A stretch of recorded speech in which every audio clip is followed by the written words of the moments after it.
The chair recognizes the gentleman from Illinois, Mr. Quigley, for 5 minutes. Thank you, Mr. Speaker. Mr. Speaker, I rise today to urge my colleagues to come together and improve our broken, misguided, and convoluted tax system. The time is ripe for tax reform. We currently spend $1 trillion through the tax code each year, all of which is off budget, meaning it is not scrutinized each year by appropriators.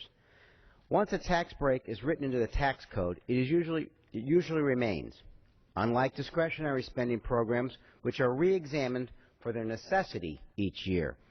To put this in perspective, $1 trillion would be the single largest government spending program, larger than the Pentagon's budget, larger than Social Security, and larger than Medicare or Medicaid.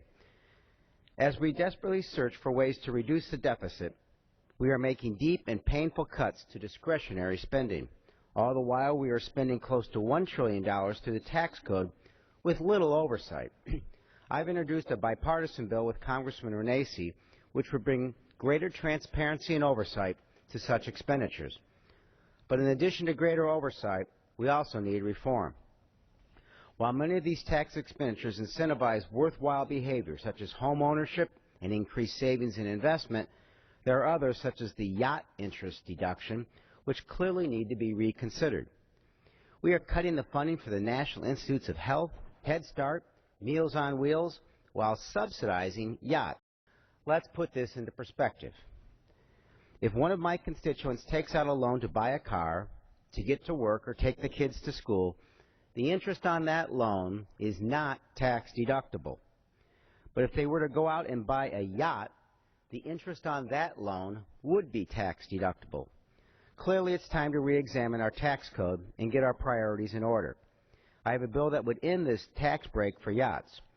But rather than tackling these tax breaks individually, we need a wholesale rewrite of the tax code. Our tax code is the product of years of small tweaks and layers of changes. We need to step back and ask ourselves, if we were to start over and rewrite the tax code today, what would it look like? With such limited resources, what do we need? What behavior should we be incentivizing? Due in part to years of additions and changes, our current code is deeply recessive. According to the report released last week by the Congressional Budget Office, the richest 20% of households in America receive over 50% of the tax breaks. The top 1% benefited the most, receiving approximately 17% of all funds flowing from tax breaks. It's time for a re-examination of our tax code. Who benefits from it?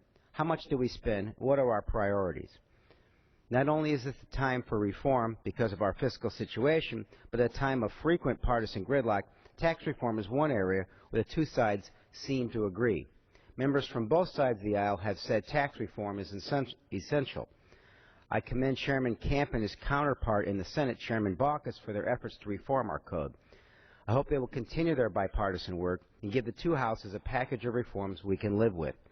I have no illusion this will be simple or that everyone will like everything in the package, but that's the beauty of democracy. We don't have to agree on everything, but everyone's voice has to be heard. We have to compromise, and we vote. I hope we get to go to vote on tax reform package that is big, bipartisan, and balanced, and soon, because reforming our tax code would save us billions, lower tax rates, and help reduce the deficit. As we sit down to address our fiscal woes, everything has to be on the table, including the $1 trillion we spend each year on tax expenditures. Thank you, Mr. Speaker, and I yield back. The gentleman yields back.